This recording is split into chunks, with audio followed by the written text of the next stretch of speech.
Hello and welcome to episode 94. It's another double edition of this regular look back at the games I've played recently. This instalment covers both March and April of 2023, when I reviewed two new games, one of them in early access, and revisited another batch of older releases. The new games cover both the sublime and the ridiculous. For the former, I got the chance to play the slender but stellar early access release of Supplice, the retro shooter made by Doom modding veterans. On the ridiculous front is Gun Jam, a bitterly disappointing and frankly unfinished rhythm shooter that adds nothing at all to that nascent subgenre. The older games covered this time are a varied lot. I replayed two of my personal favourites in the form of third-person action games Oni and Urban Chaos. I tackled the controversial but very well-made stealth strategy War Mongrels, and finished Deus Ex Human Revolution for the third time. Possibly the highlight of these months, though, was playing the 2020 definitive editions of Gangster Saga's Mafia and Mafia II. First up, Supplice 2023 in early access. Developed by Mechworks and published by Hyperstrange. I can't tell you how happy I am that the boomer shooter renaissance has reached the heights that it has. Supplice has been on my radar for some time, as I played the demo back in October 2021, and it was on my most anticipated list for 2022. It's taken until now for the early access release, and it was worth the wait. A product of a team of Doom community veterans, Supplice looks set to join the top rank of retro-style shooters, up there with the likes of Dusk, Ion Fury, A Medieval, and Cultic. Clearly it has some way to go, but the 5-map early access episode is full of promise. Supplice is to some extent a kind of reimagining of the original Doom, being set on a colony under siege by bloodthirsty invaders. Unusually, it has a significant story element, which is delivered through text accessed via consoles scattered around the maps. Those maps are easily some of the most complex and ambitious that have ever been attempted in the Doom engine, and they are a remarkable achievement. Texture work, geometry and encounter design are all on point in Supplice's first episode, and the tremendous talent of the Mechworks team shines through.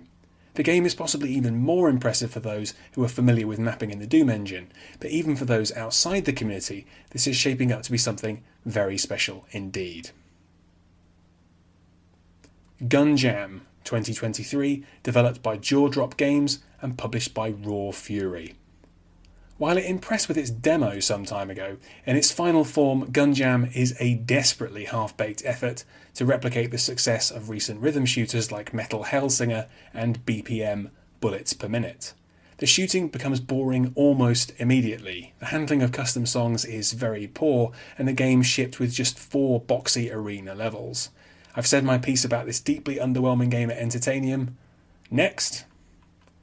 Oni from 2001, developed by Bungie West, published by Take-Two Interactive. Oni is a game that's very close to my heart. I first played it over 20 years ago, when I picked up a slim budget copy in a PC World for £10. At the time there were also original big box versions available for 3 times as much, and in a way I wish I'd bought one of those instead. It's one of the game buying experiences I remember most vividly, alongside Populous at the Beginning, Unreal Tournament, and Return to Castle Wolfenstein. What made Oni so special on PC at the time was that it's essentially a single-player, story-driven fighting game. That kind of thing was extremely rare on the PC in 2001, and ironically the PC version was far superior to the PlayStation 2 release, which was crudely ported by Rockstar. Oni is also notable as an anime-style game made in the West, influenced specifically by the cyberpunk setting of Ghost in the Shell. Today, those are 10 a penny, but it was quite novel at the time. Oni was a flop on release, arguably due to long delays and poor marketing. It isn't a perfect game by any means, and the lack of multiplayer and the uninspired visuals did not help it. Bungie West's only game speaks to me though so strongly that even its evident flaws are part of its appeal to me now. Due to lingering rights issues, it can't be bought today, but remarkably a small community has kept it playable via the impressive Anniversary Edition. After this most recent playthrough, I tried to capture what I think makes Oni so special in an article on my site. If you can seek it out, I strongly recommend that you give this unique and under-recognised game a try. Urban Chaos from 1999, developed by Mucky Foot Productions, published by Eidos Interactive. Over the years, it's often been the case that just after I finish replaying Oni, I feel compelled to replay Urban Chaos, or vice versa. It makes sense, because the two games are similar in many ways. They're both third-person action games with women cop protagonists, both of them mix hand-to-hand combat with gunplay, and sadly they were both notable commercial failures on release. My personal connection with Urban Chaos is just as strong as with Oni. Mucky Foot Productions were founded by Mike Diskett and Gary Carr, both of whom had worked for the iconic British developer Bullfrog.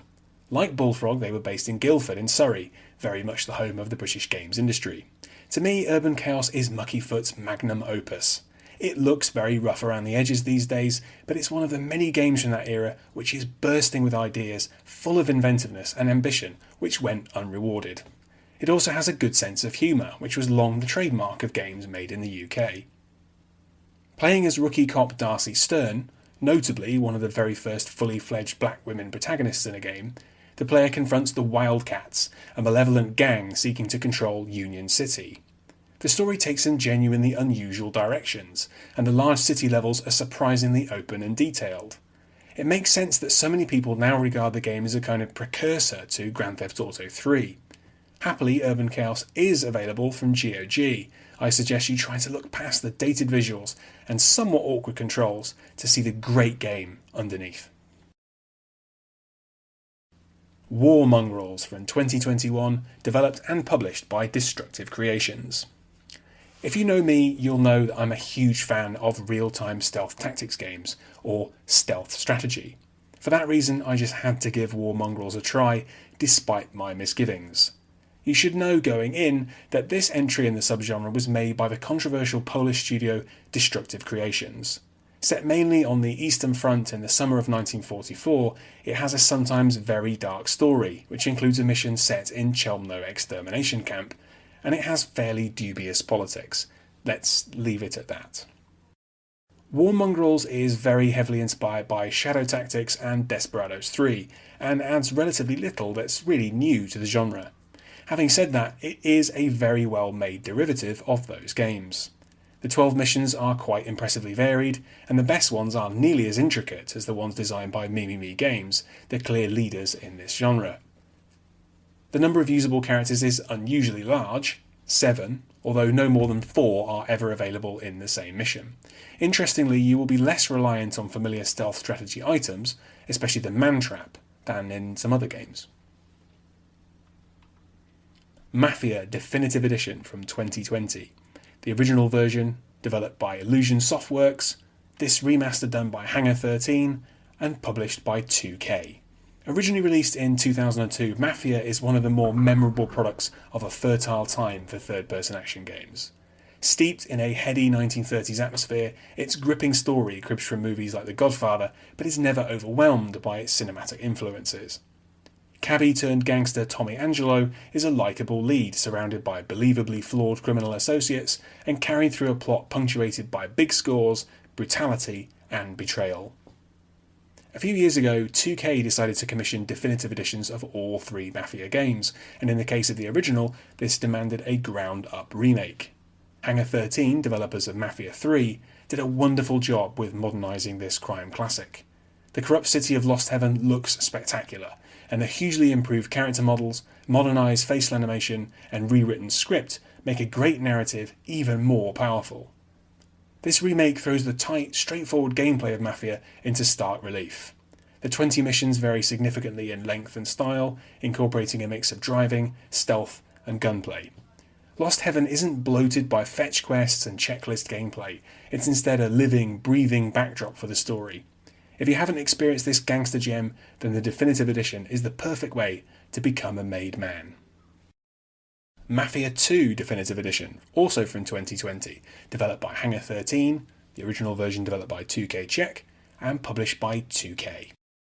It took a long 8 years for Mafia II to materialise, by which time Illusion Softworks had been reshaped into 2K Czech, and Grand Theft Auto had taken over the world.